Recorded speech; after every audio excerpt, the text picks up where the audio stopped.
Kua whakatumau e whahi malolo seno ke whakahohoa e tau tangata ke oa tua ke moa e tau huki pui pui.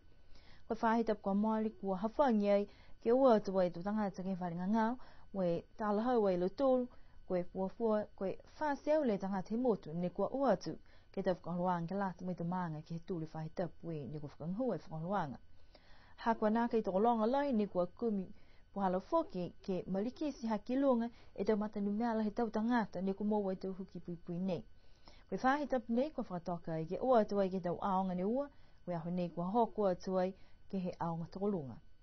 Ia e tau consent form ia kua tufa tufa ke tau whanau he tapu kamari. Siha nei ni au nei linga katoa si au e tau tamani o hake mai ke huki mai halo tula talo pepa ia kua whakatahi tau matua ke moa huki pui pui nei. Tunga ia pungi nei. Toko longa tau tamani mai ke huki, kai nā kai whai consent form, si ai mai ke matua ke huki alo tulu ato saini e matua e whakamorianga hake ke huki ia. Underage yung ia kai tau tamani, si ai mai ke matua ke huki alo tulu. Kai ata ke tānge tau whanau ke whai malolo sino ke au ke tau si tau huki alo tulu. Toka ni he mga honei ki hawhangi ki he ataina he tangata ne nā kai la hukia. Hawhangi ngai o maturu ke tau aho e ne toi mai mua linga ue whai tapu. Ke ngau hua maturu ke ko whewhe manako tau tangata he motu e ke wangi ke huki po ko e na ia he tapu nei ni ko moi. Haha iei whalo tau tangata fuki ne kua whakauaua i halo tūla tau man manatuanga, ha koe whalo tau hokotaka po tau tala ke tau huki pui pui nei. Mui taha huki pui pui foki ni kua whamahani ki whakaong he motu koe Fluvax, kua nā kei mahinu mitaki i lo tūru e whekeheke heaki he tau vai nei. Koe tau huki e ha koe H1N1 swine flu or pandemic H1N1 vaccine.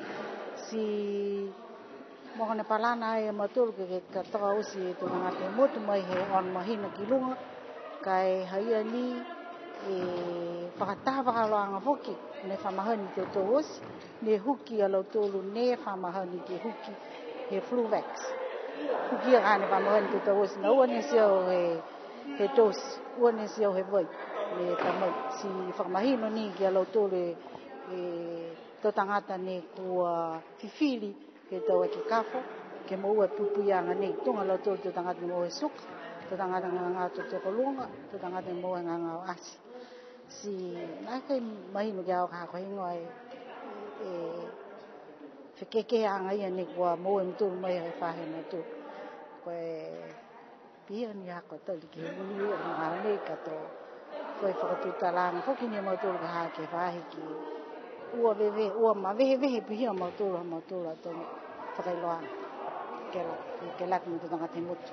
Hawhangia ngai ani he mga honei ke ua tua i te tangata ke whahi malolo seno, kai ke kua manaka ke moa i tau pui pui anga, mai he tau ngangau fulu ke lea nei, ke moa e tau huki pui pui.